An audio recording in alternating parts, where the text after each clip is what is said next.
El legado de un guerrero. En una época de incertidumbre, cuando el pueblo de Israel vagaba por el desierto tras escapar de Egipto, un joven de la tribu de Efraín empezó a destacar por su valentía, disciplina y fe. Josué, hijo de Nun, fue escogido como asistente personal de Moisés, el profeta y líder del Éxodo. Durante 40 años, Josué aprendió a servir, observar, liderar y, sobre todo, a obedecer a Dios. Su experiencia junto a Moisés no solo lo formó como guerrero, sino también como hombre de fe. El informe de los espías. Uno de los momentos más críticos de su vida llegó cuando Moisés envió 12 espías a explorar la tierra de Canaán, la tierra prometida por Dios. Josué y Caleb fueron los únicos que regresaron con un mensaje de esperanza. Mientras otros temían a los gigantes y ciudades amuralladas, ellos creyeron firmemente que con Dios nada era imposible. Aunque sus palabras fueron ignoradas por la mayoría, Dios los tomó en cuenta. La elección divina. Cuando Moisés sintió que su hora se acercaba, Dios le ordenó que transfiriera el liderazgo a Josué. En un acto solemne y público, Moisés le impuso las manos y lo animó con estas palabras: «Sé fuerte y valiente. El Señor estará contigo como lo estuvo conmigo». Estas palabras se clavaron en el corazón de Josué, como un fuego que no se apagaría jamás. El nuevo líder ante el Jordán. Con Moisés fallecido, Josué quedó al mando de todo Israel. Dios se le apareció y le dijo: «Mi siervo Moisés ha muerto. Levántate y cruza el Jordán con este pueblo. Te daré toda la tierra que pise tu pie. Nadie podrá hacerte frente. Sé fuerte y valiente». Con este mandato, Josué asumió el reto de guiar a una nación completa hacia su destino. Preparativos para la conquista. Josué no tardó en actuar. Ordenó a los oficiales que instruyeran al pueblo a prepararse. «Dentro de 3 días cruzaremos el Jordán. Prepárense con provisiones», dijo. La respuesta del pueblo fue unánime y poderosa. «Todo lo que nos mandes haremos. Donde nos envíes iremos. Sé fuerte y valiente». La misión secreta en Jericó. Antes de iniciar la conquista, Josué demostró su sabiduría táctica al enviar 2 espías a la ciudad de Jericó. Estos hombres se alojaron en la casa de Rahab, una mujer de reputación cuestionable, pero con un corazón dispuesto. Ella los escondió de las autoridades locales y confesó que toda la ciudad temía al Dios de Israel. A cambio de su ayuda, pidió que su familia fuera protegida cuando llegara el ataque. Los espías aceptaron, dejando como señal un cordón escarlata colgado en su ventana. El cruce milagroso del Jordán. Cuando llegó el día, el pueblo marchó hacia el río Jordán, que estaba desbordado. Los sacerdotes que cargaban el arca del pacto caminaron hasta que sus pies tocaron el agua. Entonces ocurrió el milagro. El río se detuvo río arriba, y las aguas se amontonaron lejos, mientras abajo se secaba el cauce. Todo Israel cruzó sobre tierra seca. Josué ordenó tomar 12 piedras del fondo del río para erigir un monumento en Gilgal, recordatorio eterno del poder de Dios. El asedio de Jericó, la gran ciudad fortificada, se alzaba como el primer obstáculo. Pero Dios no mandó espadas, sino obediencia. Durante 6 días, los israelitas marcharon en silencio alrededor de la ciudad. El 7º día, rodearon Jericó 7 veces.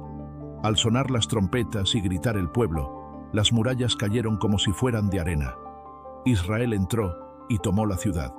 Solo Rahab y su familia fueron salvados, como se prometió. Una inesperada derrota. Tras Jericó, Josué ordenó atacar Ai, una ciudad aparentemente débil. Pero la confianza excesiva los traicionó. Fueron derrotados, y 36 hombres murieron. El pueblo entró en pánico. Josué cayó rostro en tierra ante Dios, clamando: «¿Por qué permitiste esta derrota?». Entonces Dios reveló el motivo. Había pecado entre ellos. La purificación del campamento. Un hombre llamado Acán había desobedecido las instrucciones divinas y tomado objetos prohibidos en Jericó. Para restaurar la santidad del pueblo, Josué llevó a cabo un acto doloroso pero necesario. Acán y su familia fueron castigados. El pecado fue eliminado y la comunión con Dios restaurada. la caída de Ai. Con el pueblo purificado, Josué recibió una nueva estrategia de Dios, una emboscada táctica. Engañaron a los hombres de Ai, los atrajeron fuera de la ciudad y luego atacaron desde atrás. La ciudad cayó, su rey fue ejecutado y colgado en señal de advertencia. Esta victoria marcó el regreso de la bendición divina, renovación del pacto. Después de la victoria, Josué condujo al pueblo al monte Ebal, donde construyó un altar al Señor. Allí ofrecieron sacrificios, y Josué escribió sobre piedras una copia completa de la ley de Moisés, ante todo Israel. Fue un momento solemne de renovación de compromiso entre Dios y su pueblo. Campañas al sur y al norte. El resto de la historia de Josué estuvo marcada por una serie de campañas militares en el sur y luego en el norte de Canaán. Dios les dio victoria tras victoria. Los enemigos se unieron, pero fueron derrotados uno a uno. Desde Gabaón hasta Hazor, Josué no descansó hasta completar la misión encomendada por Dios: tomar posesión de la tierra, la repartición de la tierra. Con la tierra conquistada, Josué dividió el territorio entre las tribus de Israel, cumpliendo la promesa hecha a Abraham siglos atrás. Cada tribu recibió su heredad. Se establecieron ciudades de refugio y se consolidó la nación.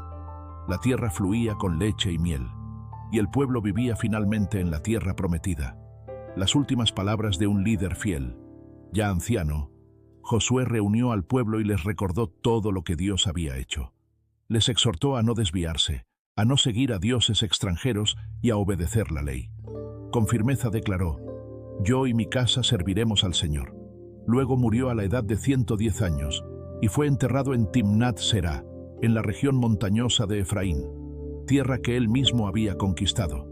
Su legado perduró como el líder que llevó al pueblo desde el desierto a la promesa. El altar en el Jordán, unidad en medio de la separación. Después de asignar sus tierras, las tribus de Rubén, Gad y la media tribu de Manasés regresaron al otro lado del Jordán. Pero antes de cruzar, edificaron un altar monumental junto al río. Las demás tribus lo vieron como una posible rebelión. Preparaban la guerra. Pero al reunirse, Rubén y Gad explicaron: «Este altar no es para sacrificios, sino como testigo entre nosotros y ustedes, para que futuras generaciones no digan que no tenemos parte en el Señor». Al escuchar esto, la paz volvió. El altar fue llamado Ed, que significa testigo. Fue un símbolo poderoso de unidad espiritual, a pesar de la distancia física. El ejemplo de Caleb: heredar por fe. Entre las asignaciones, un hombre se destacó por su fervor. Caleb, a sus 85 años, aún conservaba la fuerza de su juventud. Se acercó a Josué y le recordó la promesa que Dios le hizo cuando, junto a Josué, trajo el buen informe de Canaán. Caleb pidió Hebrón, tierra de gigantes. Josué se la otorgó. Con valentía, Caleb la conquistó. Su historia quedó como un ejemplo de perseverancia, fe activa y recompensa divina. Las ciudades de refugio. Como parte del ordenamiento de la nación, Dios mandó establecer ciudades de refugio. Eran lugares seguros para aquellos que, sin intención, causaban la muerte de alguien. Allí podían vivir hasta que se realizara juicio justo. Estas ciudades no solo demostraban la justicia de Dios, sino su misericordia, proveyendo protección sin dejar de lado la ley. El tabernáculo en Silo. El corazón espiritual del pueblo fue trasladado a Silo, donde se instaló el tabernáculo. Desde allí se buscaba la guía divina. Era el centro de adoración, sacrificios y consulta. Josué animaba al pueblo a frecuentarlo, a no olvidar al Señor en tiempos de paz. El pueblo se reunía allí en festividades y recordaba el pacto con su Dios, las últimas asignaciones y la tierra de Leví. La tribu de Leví no recibió territorio como las demás, pues su heredad era el servicio a Dios. Se les dieron ciudades distribuidas entre todas las tribus, para que fueran presencia espiritual en medio del pueblo. Josué se aseguró de que cada una fuera respetada y cuidada. Los levitas eran maestros, sacerdotes y jueces. Su misión era sostener la identidad espiritual de Israel. Josué reúne al pueblo en Siquem. Sabiendo que sus días llegaban al final, Josué reunió a todas las tribus en Siquem. Les recordó la historia desde Abraham hasta la conquista de Canaán. Les hizo recordar la fidelidad de Dios y su justicia. Fue una convocatoria solemne, como una reunión familiar nacional para renovar votos con el Señor. El pacto renovado. En ese lugar sagrado Josué les dijo: ahora, temed al Señor y servidle con integridad. Escogeos hoy a quién servir, a los dioses de Egipto, a los de esta tierra o al Señor. Pero yo y mi casa serviremos al Señor. Todo el pueblo respondió: nunca abandonaremos al Señor. Él es nuestro Dios. Josué selló el pacto y escribió las palabras en el libro de la ley. Luego, levantó una gran piedra como testigo de ese acuerdo. El legado de Josué. Tras esa última gran asamblea, Josué se retiró. Ya no era el joven general, sino el anciano sabio que había visto el cumplimiento de todas las promesas. Murió a los 110 años y fue enterrado en la tierra que él mismo había peleado por obtener.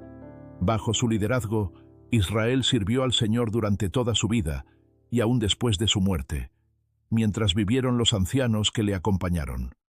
El entierro de José, además de Josué, otro personaje clave fue recordado: José, hijo de Jacob.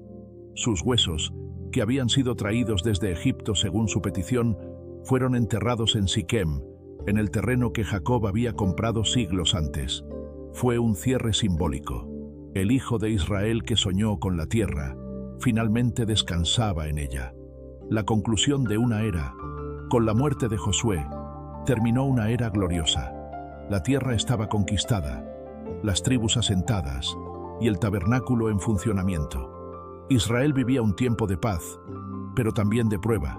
¿Mantendrían la fe sin la guía de un líder visible? La historia de Josué era un legado para futuras generaciones.